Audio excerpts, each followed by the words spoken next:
Hello everyone, welcome to my channel Rupa's world. ఇవాళ నేను నా జీవితంలో నేను ఇన్స్పైర్ అయిన ఒక స్టోరీ గురించి చెప్పాలి అనుకుంటున్నానండి.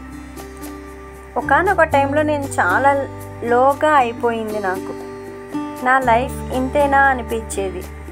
నేనేమీ సాధించలేనా అనిపించేది.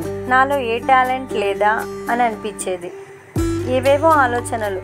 ఆ రోజు అనుకోకుండా ఒక పేపర్ చదువుదామని తీసుకున్నాను. ఆ పేపర్లో ఒక చిన్న స్టోరీ నన్ను చాలా ఇన్స్పైర్ చేసిందండి. అది ఏంటంటే, ఒక పక్షి చెట్టు మీద కూర్చొని తేనెటీగను గమనిస్తోంది.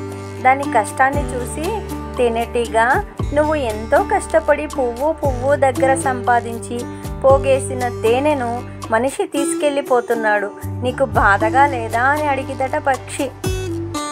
తేనెటీగ అందుకు నవ్వి, మనిషి నేను పోగేసిన తేనెనే దొంగలించగలడు, కానీ నా కళను దొంగలించలేడు.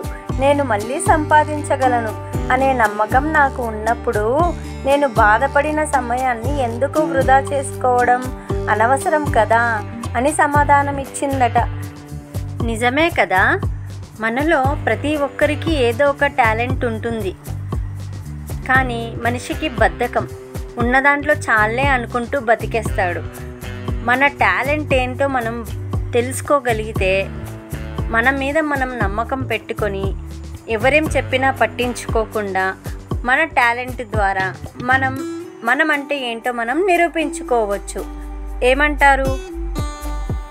నా ఇన్స్పైరింగ్ స్టోరీ మీకు ఇన్స్పైరింగ్గా అనిపిస్తే ఒక చిన్న లైక్ తోటి నన్ను ముందుకు నడిపించగలరు.